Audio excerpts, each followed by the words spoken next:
నమస్తే. ఇన్నాళ్ళు నన్ను సపోర్ట్ చేస్తూ, ఎంకరేజ్ చేస్తూ మీ ప్రేమని నాకు అందిస్తున్న ప్రతి ఒక్కరికి కృతజ్ఞతలు. అలాగే ఈ వీడియో కూడా ఖచ్చితంగా మీకు ఉపయోగపడుతుంది. లైక్, షేర్ అండ్ సబ్స్క్రైబ్ చేసి మీ సపోర్ట్‌ని నాకు అందించండి. అలాగే ఈ వీడియో పట్ల మీకున్న అభిప్రాయాన్ని కామెంట్ సెక్షన్‌లో కామెంట్ చేసి తెలియజేయండి. ఇప్పుడు వీడియోని చూద్దాం. జ్యోతిష్య శాస్త్రం ఒక అద్భుతం. వేదాంగమైన జ్యోతిష్య శాస్త్రం అనేటువంటిది మానవ జీవన గమనానికి ఒక వరం. జ్యోతిష్య శాస్త్రం నీ జీవితంలో వెలుగునింపే ఒక భాష. ఆ భాష నీకు అర్థమైతే ప్రకృతి నీతో మాట్లాడుతుంది. అస్ట్రాలజీ నేర్చుకోవాలి అనుకునే వారికి అద్భుత అవకాశం. మురళీధర శర్మ గారి అస్ట్రాలజీ క్లాసెస్ అతి త్వరలో మొదలు కాబోతున్నాయి. 100% జాబ్ గ్యారంటీ. వివరాల కొరకు సంప్రదించండి. నమస్తే, వెల్కమ్ టు అవర్ ఛానల్. నేను పద్మిని. ప్రస్తుతంతో పాటు ప్రముఖ ఆధ్యాత్మికవేత్త, జ్యోతిష పండితులు, అమ్మవారి సేవకులు, దత్త గణపతి ఉపాసకులు మురళీధర శర్మ గారు మనతో పాటు ఉన్నారు. మాట్లాడదాం. మురళి గారు నమస్కారం అండి. మహాదేవ శ్రీమాత్రే నమః. ఇంట్లో పాజిటివిటీ లేదు అని కంప్లైంట్ చేసే వాళ్ళు చాలా మంది ఉంటారండి. ఇది వరకు రోజుల్లో మనం చూస్తే సాయం సంధ్య అయినప్పుడు డెఫినెట్ గా దీపారాధన ఇంట్లో చేసుకోవటం, ఖచ్చితంగా లైట్లు వెలిగించాక గడపకి ముగ్గు పెట్టడం ఎంత వైభవంగా ఉండేదంటే అద్భుతం. అసలు అది ఎంతో కొంత మర్యాద ఇవ్వటం కదా. ఇంట్లో దువ్వుకోకపోవటం, బయటికి వెళ్ళి దూకునేవాళ్ళు. ఎటువంటి పరిస్థితుల్లో ఇంట్లో ఊడిపోతున్నాయండి, అది వేరే విషయం. Because of the pollution or food వల్ల అలా ఊడిపోయినప్పుడు మనం బయటే దూకోవాలి కదా. బయట దూకోవటం, ఏ టైంలో పడితే ఆ టైంలో నూనెలు రాసుకోవటం, అవన్నీ రాసుకోవడం, నూనె మిగిలింది కాళ్ళకు రాసుకోవడం. మీరు చెప్పారు కూడా, కాళ్ళకు రాయకూడదు. ఒక పద్ధతి ప్రకారంగా జీవన శైలి ఉండేది ఇది వరకు. అదే విధంగా పాజిటివిటీ కూడా ఉండేది. అదే విధంగా మనుషులు ఉండేవారు తోడుగా. నాకు ఒక కష్టం వస్తే 10 మంది ఉండేవాళ్ళు. ఇప్పుడు ఏవి లేవు. దిక్కుమాల ఫోన్ ఒకటి ఉంది, చచ్చింది. ఇదేమో పాజిటివిటీ తీసుకురాదు, సత్యం ఫోన్ వస్తుంది రాదు. దానివల్ల మనకు నెగిటివిటీ. రైట్. ఎనీవేస్, కొంత పాజిటివిటీ ఏంటంటే వీడియోలు చూసి అట్లీస్ట్ కొంచెమైనా మార్చుకుంటున్నారేమోనన్న పాజిటివిటీ ఉందేమో. సరే, ఎనీవేస్, అంటే మీ ఛానల్ కోసమా అని అనకండి. ఎవరి వీడియోలైనా, ఏ వీడియోలైనా మనం కరెక్ట్గా యూటిలైజ్ చేసుకోవాలి ఎండ్ ఆఫ్ ది డే గ్యాడ్జెట్ని. రైట్. ఇక ఇంట్లో పాజిటివిటీ పెరగాలన్నా మనీ ఫ్లో, ఆబ్వియస్ గా పాజిటివిటీ లేకపోతే మనీ ఫ్లో అనేది ఉండదు. మనీ ఫ్లో లేకపోతే అన్ని గందరగోళంగానే ఉంటుంది. ఈ ఫ్లో పెరగాలి అని అంటే ఏదైనా చక్కటి రెమెడీ చెప్పండి మురళి గారు. తప్పకుండా అమ్మ. డబ్బు ప్రవాహం అనేటువంటిది కానీ, ఇంట్లో డబ్బు నిల్వ. ఇప్పుడు కొందరికి ఏమిటి అంటే, ఇప్పుడు డైలీ బిజినెస్ చేసుకునేవారు కానీ, లేదా వీక్లీ బిజినెస్ చేసుకునేటువంటి వారు కొందరు ఉంటారు. కూరగాయలు కానీ, లేదా టిఫిన్ సెంటర్స్ కానీ, ఇట్లా కొన్ని బిజినెసెస్. వీరికి డైలీ రొటేషన్ కావాలి, లేదా వీక్లీ రొటేషన్. మనీ లక్షలలోనే వస్తుండాలి, పోతూ ఉండాలి. వీళ్ళు మాల్ తీసుకోవాలి, మళ్ళీ రావాలి, మళ్ళీ సేల్ కావాలి, మళ్ళీ వెళుతూనే ఉండాలి. ఇది రొటేషన్. ఇక ఒక రియల్ ఎస్టేట్ ఉన్నాడు అనుకుందాం. తను ఒక అమౌంట్ ఇన్వెస్ట్ చేసి ఉంటాడు. అది ఆ 1 ఇయర్లో ఎప్పుడైనా అమ్ముడు పోయినా తనకు ప్రాఫిట్ అనుకుంటాడు. అయ్యో, ఇలా ఉండేటువంటి వారు ఈ వీటికి వేరే పరిస్థితి ఉంటుంది. ఇలా మొత్తం మీద అందరికైనా కూడా మనీ రొటేషన్ కానీ, ఇంట్లో నెగిటివిటీ కొంత వెళ్ళి పాజిటివిటీ ఉండాలి అనేటువంటి సందర్భంలో వీరి ఇంట్లోనే పెద్దగా ఖర్చు అయ్యేది కాకుండా, ఇంట్లో ఎందుకంటే చాలా నామాలు కానీ, ఎందుకు అంటే అభిషేకాలు కానీ, ఇవన్నీ కూడా చేసి అలసిపోయి విసిగిపోయి ఉన్నటువంటి వారికి కొంత స్మార్ట్ రెమెడీస్ చెప్పుదామనేటువంటి ఉద్దేశంగా వీరికి చెప్పేటువంటి పరిస్థితి. ఇది కూడా మనకు చాలా ఉపయోగపడుతుంది. ఎందుకు అంటే ఎక్సలెంట్గా వీటి రిజల్ట్ ఉంటుంది 100%. కనుక ఎవరైతే ఈ విధంగా మనీ రిలేటెడ్ ఇష్యూస్తో బాధపడేటువంటి వారు కానీ, లేదా మనీ ఫ్లో కావాలనుకునేటువంటి వారు ప్రతి ఆదివారం కూడా ఖచ్చితంగా ముందుగా వీరు నాన్ వెజ్ అనేటువంటిది తినకూడదు.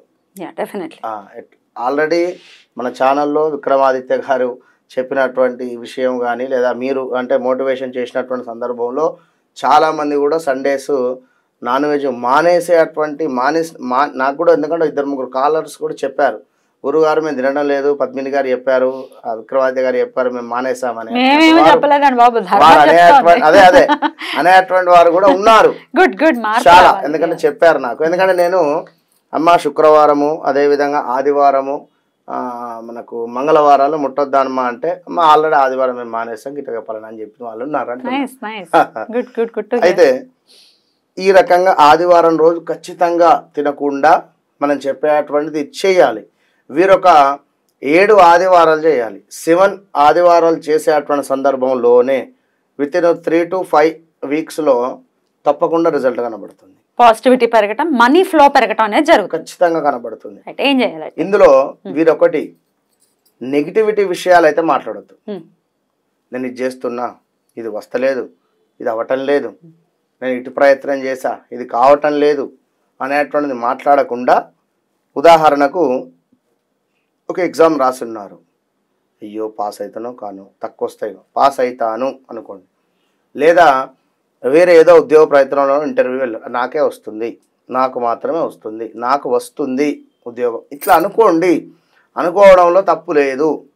నేను అనేది నిజంగా నేను చెప్తున్నామ్మా, లైవ్లో జరిగింది. ఒకరికి ప్రజెంట్గా జాతకం బాగాలేదు, 100% బాగాలేదు.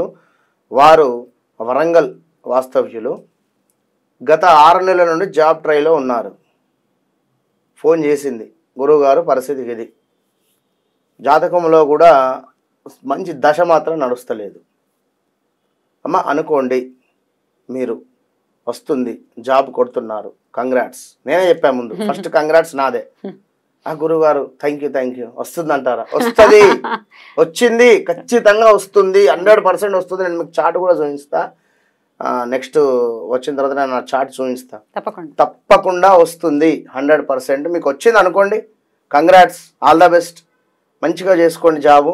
ఫస్ట్ మంత్ శాలరీ వచ్చిన తర్వాత మీరు నాకు మళ్ళీ మెసేజ్ ఇవ్వండి. చెప్పిన తర్వాత సరే గురువు గారు అన్నది. వితిన్ 3-4 డేస్ తర్వాత మెసేజ్ చేసింది మళ్ళీ, గురువు గారు నాకు జాబ్ వచ్చింది. అదేంది అసలు మిరాకిల్, నాకు అసలు రాదనుకున్నా. నేనే వండర్ఫుల్, నేనే మిరాకిల్, ప్రామిస్. జాతకంలో యోగం లేదు పెద్దగా, అంటే ఇప్పుడు ప్రజెంట్ గా జాబ్ వచ్చే పరిస్థితి లేదు. రాహుకేతు దశ నడుస్తుంది. ఈ రాహుకేతు దశ నడిచినప్పుడు అంతే, ఎక్కడున్నా మైనస్ అవుతుంది. ఆ టైంలో ఎవరికైనా మైనస్ అవుతుంది. ఎంత తోపైనా కూడా డౌన్ఫాల్ అయిపోతాడు. అది ఉచ్చముందని నీచముందని ఏమన్నా కానీ రాహుకేతువు 2 పరస్పరం వచ్చినవి అంటే కథమే. అయితే ఆ అమ్మాయికి 10వ స్థానంలో ఉన్నది మన కేతువు, మనకు 3వ స్థానమో 4వ స్థానం వస్తుంది రాహువు. అయితే ఆ విధంగా ఉంది అమ్మవారి దయ అంతే. అంటే మనిషి లోపల ఒక ఎనర్జీ అనేది ఫామ్ అవుతుంది, వస్తుంది. కొంచెం మనం పాజిటివ్ విషయాలు మాట్లాడుకుంటే అట్లనే ఇది కూడా మీరు చేసేటువంటి సందర్భంలో ప్రతి ఆదివారం కూడా మనసులో బాగుంటుంది, మంచిగా మాకు మంచి రోజులు రాబోతున్నాయి అంతే అనుకోండి.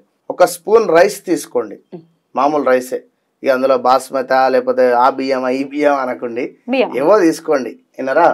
రైస్ తీసుకొని ఒక స్పూను ఆ మట్టి పాత్ర తీసుకొని ఆ మట్టి పాత్రలో ఒక రైస్ వేయండి. దీని తర్వాత ఒక 5 లవంగాలు వేయండి.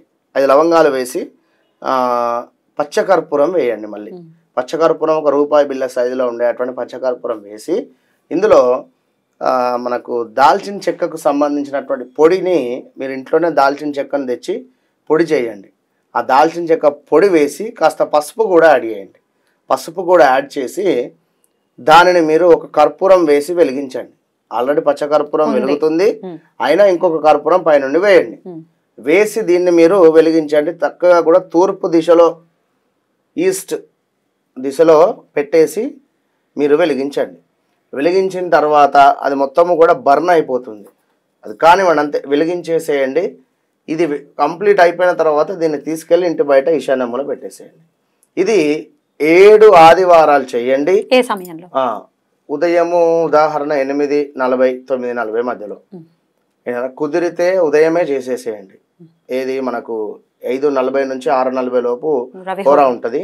ఈ హోరా సమయంలో చేసేసేయండి. ఖచ్చితంగా చెప్తున్నారు, ట్రై చేద్దాం. రైట్ మురళి గారు, చాలా అద్భుతంగా వివరించారు. కృతజ్ఞతలండి. నమస్కారం. మహాదేవ్.